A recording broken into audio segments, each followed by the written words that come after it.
Bonjour à toutes et tous et bienvenue dans cette vidéo d'électromagnétisme dans le cours des ondes électromagnétiques dans laquelle on va démontrer la loi de Malus qui est une loi qui apparaît lorsqu'on s'intéresse à la polarisation de la lumière. Donc dans un premier temps on va rappeler la notion de polarisation d'une onde électromagnétique, on va rappeler les différents types de polarisation, donc des résultats de cours déjà connus, et puis dans un second temps on rentrera dans le vif du sujet et on démontrera la loi de Malus. Donc dans un premier temps, revenons sur la notion de polarisation d'une OPPH, une onde plane progressive harmonique. Donc je représente une OPPH qui se dirige comme ça vers la droite dans le sens des x croissants. Et donc ça veut dire qu'elle est caractérisée par un vecteur d'onde k qui est ainsi représenté. Et nous avons montré que d'après les équations de Maxwell, quand on s'intéresse à la structure d'une OPPH, le champ électrique est nécessairement perpendiculaire à k. Et donc il se situe nécessairement dans le plan bleu ici, perpendiculaire à K, et c'est ce que nous allons étudier lorsqu'on va étudier la polarisation. Alors, pour en dire un peu plus, on va désormais regarder l'onde arriver vers nous, donc on va mettre notre œil ici, et on va regarder les différentes possibilités pour le champ électrique. Alors, allons-y. Le plan bleu désormais, plan de polarisation, va être, on va le voir arriver, on va le voir comme ça. Le vecteur K vient vers nous, tout comme le vecteur EX. Et je peux donc définir deux vecteurs de base, un vecteur EY comme celui-là, et un vecteur EZ comme ça, de telle sorte que EX, EY, EZ forment une base orthonormée directe. Alors, comment évolue le champ E au cours du temps quand nous voyons l'onde arriver vers nous? Eh bien, un premier cas simple, c'est que le champ électrique reste toujours a une direction qui est toujours portée par la même droite. Par exemple, cette droite-ci, on peut imaginer que E restera toujours portée par cette droite. Alors cette droite, je vais introduire un vecteur directeur, U alpha, enfin U pour l'instant, un vecteur directeur unitaire U, et si à tout instant E est collinaire à U qui est un vecteur unitaire constant, donc j'aurai E qui vaut E0 cosinus oméga t moins kx, puisqu'on a une onde qui se propage dans le sens des x croissants, porté par le vecteur U, et U étant un vecteur constant au cours du temps. Et bien ça veut dire que quand on va regarder l'onde venir vers nous, on va voir le champ E qui va osciller comme ça sur cette droite, mais qui sera toujours porté par cette droite, et on appelle ça une polarisation rectiligne. C'est la première possibilité, c'est d'avoir un champ E polarisé avec une direction de polarisation donnée par U, et on appelle ça une polarisation rectiligne. Donc concrètement, si je reviens maintenant sur le schéma en perspective, on a la propagation comme ça. Si je dessine à plusieurs instants de la propagation le plan de polarisation de l'onde, et bien le champ électrique, alors je dessine la direction portée par le vecteur U à différents instants, et bien le champ électrique parfois sera comme ci, parfois un peu plus petit, parfois comme ça, mais il sera toujours porté par la direction U, de telle sorte que quand on le regarde d'ici, on voit ce qu'on a dit avant, quelque chose qui oscille sur cette direction-là. Voilà le premier type de polarisation, la polarisation rectiligne. Deuxième type de polarisation, désormais, quand on regarde l'onde venir vers nous avec K et la base UX, UY, UZ que je remets à nouveau, on voit que E forme une ellipse. Donc on peut avoir voilà, une forme un petit peu comme ça pour E, c'est-à-dire que selon l'instant auquel on regarde, E aura une direction qui formera une ellipse au cours du temps. Donc je vais juste redessiner l'ellipse seule. Voilà. Donc ça veut dire quoi? Ça veut dire que si maintenant je regarde la propagation au cours du temps, toujours avec plusieurs plans de polarisation à différents instants, eh bien, je vais avoir l'impression qu'en fait le champ électrique, l'extrémité du champ électrique décrit comme ça, au cours de la propagation, des ellipses. Donc ici il pourrait être comme ça, ici comme ça, vous voyez, le champ électrique en fait tourne au fur et à mesure que l'onde avance. Et donc si on le regarde venir vers nous, on voit la forme d'une ellipse. Et on peut montrer que la polarisation elliptique, en fait, elle peut être vue comme la somme d'une polarisation rectiligne suivant UY et d'une polarisation rectiligne suivant UZ, l'une étant déphasée par rapport à l'autre.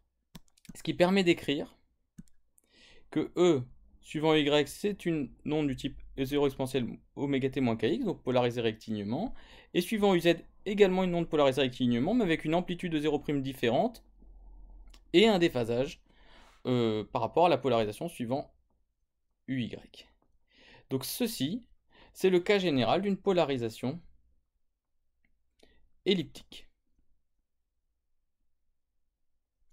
Donc voilà ce que nous avons déjà vu sur les polarisations, et maintenant on va voir ce qui se passe quand on met un polariseur sur le chemin d'une onde progressive plane harmonique, et notamment nous allons démontrer ce qu'on appelle la loi de Malus, et donc ça c'est ce qu'on va faire maintenant en introduisant des nouveaux concepts.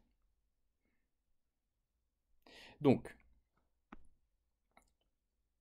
imaginons une OPPH polarisée elliptiquement, et nous avons vu que ça pouvait être vu comme la somme de polarisations rectilignes sur des directions perpendiculaires. C'est ce que nous venons de voir. Que se passe-t-il si on la fait passer dans un polariseur? Alors un polariseur, c'est quelque chose un polariseur rectiligne va sélectionner la polarisation rectiligne du champ incident qui est collinaire à une certaine direction, et ici direction portée par un vecteur U alpha. Alors pourquoi U alpha? Parce que je vais appeler alpha l'angle entre la verticale et la direction sélectionnée par le polariseur. Alors cette direction en pratique elle est réglable avec un petit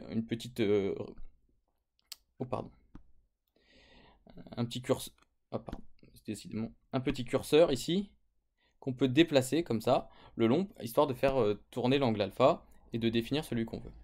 Alors le rôle d'un polariseur c'est de choisir la projection du champ électrique sur la direction U alpha. Donc autrement dit, si on a ici un champ électrique E en entrée, en sortie, on va avoir la projection de E sur U alpha, donc ES. Donc la projection de E sur alpha, ça peut s'écrire mathématiquement E scalaire U alpha, portée par U alpha. Donc ça, je peux l'écrire comme ça.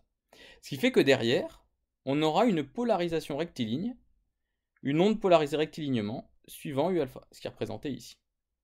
Donc voilà ce qui se passe quand on met un polariseur sur une onde polarisée elliptiquement. Alors on peut faire d'autres choses aussi. On peut prendre en entrée une lumière non polarisée, comme la lumière naturelle. Et en fait, donc dans la lumière non polarisée, on va retrouver toutes les polarisations possibles en fait, de l'onde électromagnétique. Et bien on ne peut sélectionner que les polarisations rectilignes suivant U alpha, donc toujours avec ce même polariseur. Et donc en sortie, encore une fois, on aura une onde polarisée rectilignement dans la direction portée par U alpha. Et la dernière chose qu'on peut essayer de faire maintenant, c'est de mettre en entrée du polariseur, cette fois-ci, une lumière polarisée rectilignement. Donc en entrée, on met une lumière polarisée rectilignement, et on la fait passer dans le polariseur de direction U alpha, dont la direction, ici, forme un angle alpha avec la direction de polarisation de l'onde incidente. Et bien en sortie, on va observer une lumière polarisée rectilignement suivant U alpha, mais la question qu'on se pose, c'est quelle est l'intensité lumineuse de l'onde en sortie du polariseur. Et la réponse à cette question, c'est la loi de Malus, et c'est ce qu'on va voir maintenant. Alors on va modéliser mathématiquement la situation. On va donc définir dans un premier temps l'expression du champ E et du champ B pour l'OPPH incidente, celle-ci.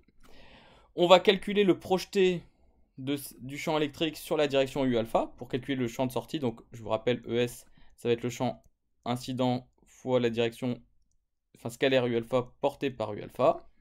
Et puis on va en déduire l'éclairement lumineux en sortie, ou l'intensité lumineuse en sortie. Alors dans un premier temps, il me faut définir l'intensité lumineuse, ou l'éclairement lumineux. On va la définir comme la moyenne de la norme du vecteur de Poynting de l'OPPH associé. Et on retrouve ainsi la notion d'éclairement lumineux que nous avions vue dans le cours d'optique ondulatoire. Alors, considérons dans un premier temps l'onde qui arrive sur le polariseur, l'onde en entrée du polariseur.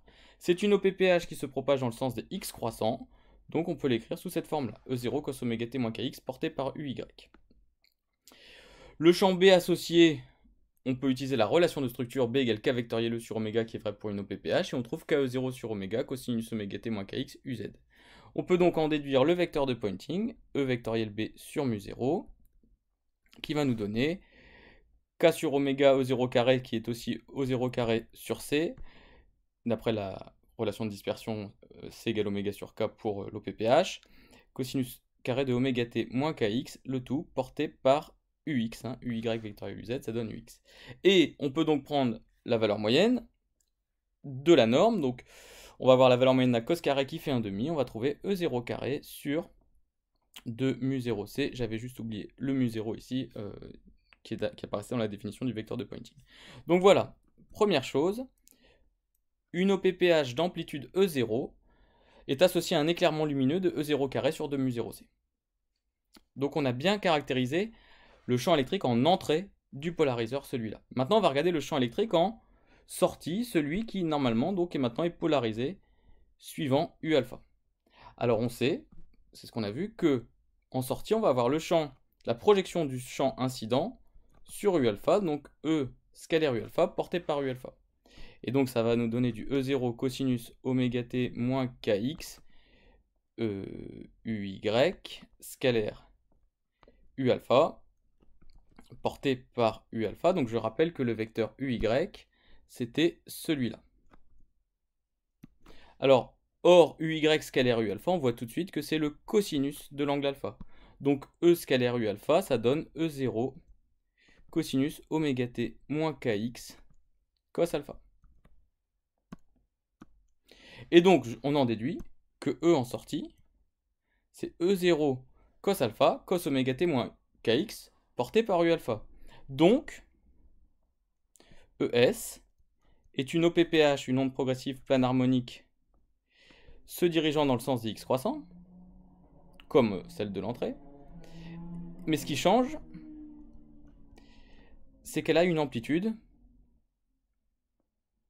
E0 cos alpha. C'est-à-dire que là où on avait une amplitude E0 en entrée, on a désormais une amplitude E0 cos alpha en sortie du polariseur. Or, quand on avait une OPPH se propageant dans le sens des x croissants d'amplitude E0, on avait un éclairement qui était E0 au carré sur 2 mu0c.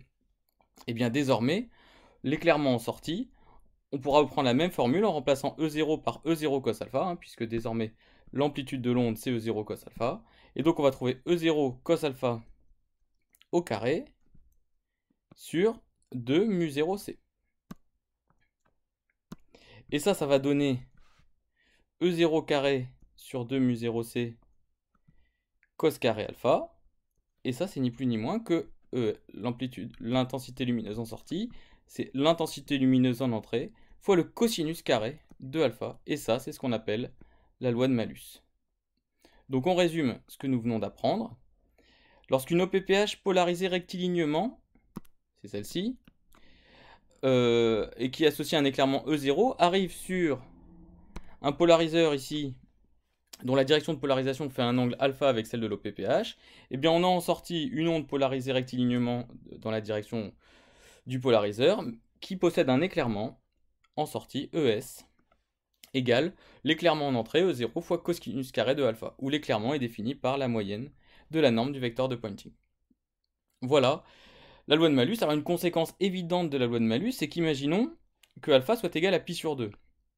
Dans ce cas-là, vous avez votre onde incidente qui arrive comme ça, le polariseur qui sélectionne la direction perpendiculaire à l'onde incidente, et bien on voit tout de suite qu'en sortie, eh bien on n'aura rien du tout, puisque le cosinus carré de alpha vaudra 0, hein, cos de pi sur 2 ça vaut 0, et donc on devrait observer un éclairement nul en sortie, et c'est assez cohérent puisqu'on a sélectionné en fait la projection de E sur une direction perpendiculaire à la direction de polarisation, et donc on n'a plus rien en sortie du polariseur.